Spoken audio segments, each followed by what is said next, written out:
कि प्रथम करी हरि माखन चोरी, ग्वालिन मन इच्छा पूर्ण कर आप भय ब्रज खोरी, और प्रथम करी हरि माखन चोरी।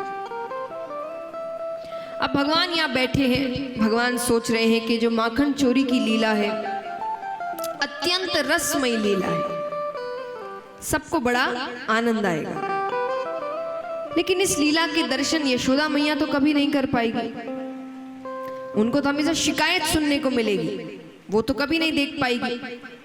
तो ऐसा क्या करूं कि पहले दर्शन ही यशोदा मैया करें। तो भगवान सोचते हैं, भगवान कहते काम करते हैं, पहली चोरी घर से करते हैं। घर में पक्को हो या कि बाहर करने जाऊं। देखिए ऐसे जो भी बच्चे हैं चोरी नहीं करना चाहिए, बहुत गलत बात है, भगवान पाप देते हैं। बिल्कुल भी चोरी नहीं करना कभी भी, लेकिन चोरी करने के लिए दिमाग चाहिए। एक अच्छा चोर कौन है? जो कभी पकड़ा ना जाए, पकड़े गए तो फिर क्या चोर।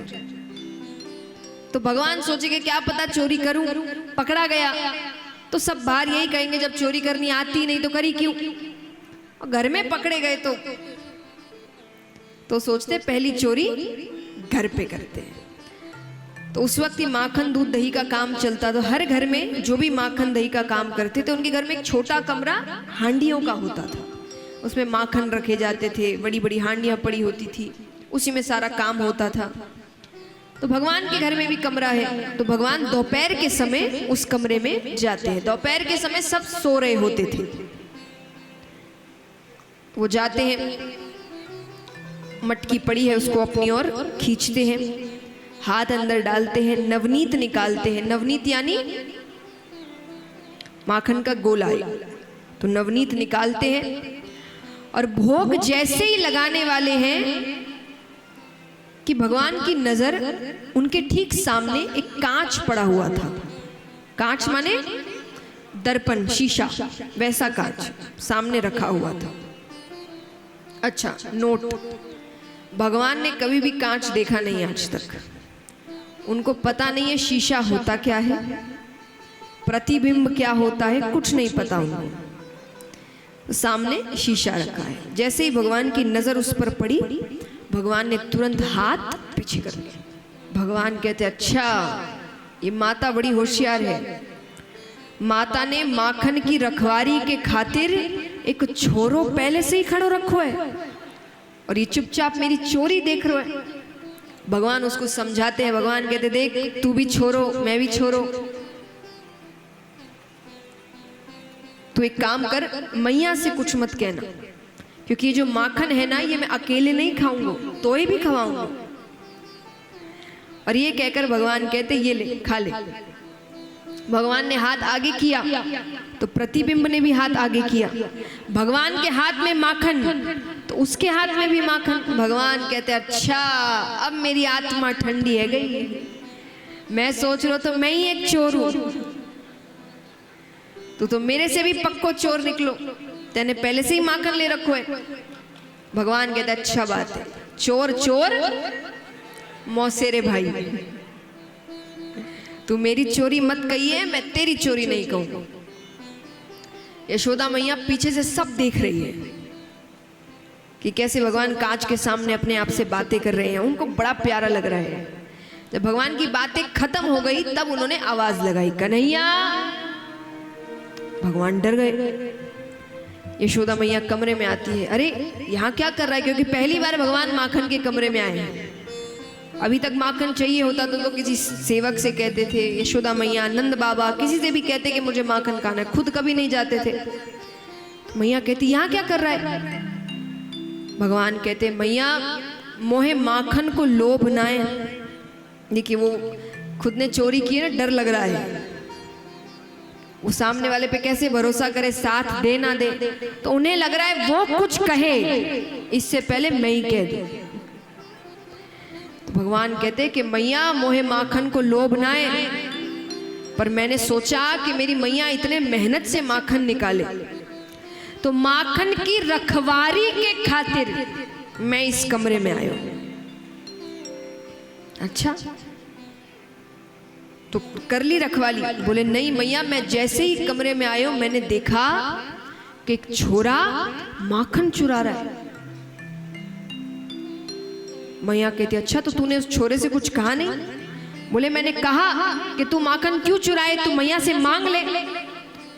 पर मैया मैं नंदराय को छोरो, यो मेरो घर है, मेरे घर में वो मोकू आंख दिखाए। यशोदा मैया कहते अच्छा कहाँ है वो छोरा, दिखाना तो भगवान यशोदा मैया को खींच के लाते कांच के सामने खड़े होकर, ये देखो ये रो छोरो। मैया कहती कन्हैया ये छोरा तू ही है। भगवान कहते मैं कैसे? तब उनको उन्होंने गोद में उठाया। अब देखिए फोन इत्यादि अब आए हैं, कैमरा अब आया है, तब पता चलता है व्यक्ति को कि हम दिखते कैसे हैं। पर मान लीजिए अगर किसी ने कभी कांच नहीं देखा है और ये सब नहीं था तो उसको पता ही नहीं होगा वो खुद कैसा दिखता है। लेकिन भगवान यशोदा मैया को तो रोज देखते थे, तो यशोदा मैया ने खुद सामने आकर भगवान को गोद में उठाया और कहा कि देख तू अपने आप को नहीं पहचानता, मुझे पहचानता है? बोले हाँ। तो बोले उसकी माता ने भी उसको गोद में उठाया, लेकिन उसकी माता और तेरी माता का चेहरा एक कैसे हो रहा है वहां पर? तो भगवान कहते ये कैसे? मैया कहती इसको दर्पण कहते हैं, इसमें हम खुद का ही प्रतिबिंब देखते हैं। और ये समझाने के चक्कर में क्या होता है क्या नहीं होता, ये चोरी की बात खत्म ही हो गई। यशोदा मैया भूल गई कि क्या करने आया था कमरे में, और वो जाके सब ब्रजवासियों को अपने पड़ोस वालों को बता रही कि आज कन्हैया ने कितनी प्यारी हरकत की है। और भगवान की नजर में उनका जो पहला प्रयास था चोरी का वो विफल हो गया, क्योंकि वो भोग लगा नहीं पाए। तो एक बार भगवान खेलते खेलते घर थोड़ी जल्दी लौट आए, दोपहर में घर में सब सो रहे थे। भगवान कहते एक और कोशिश करके देखते हैं।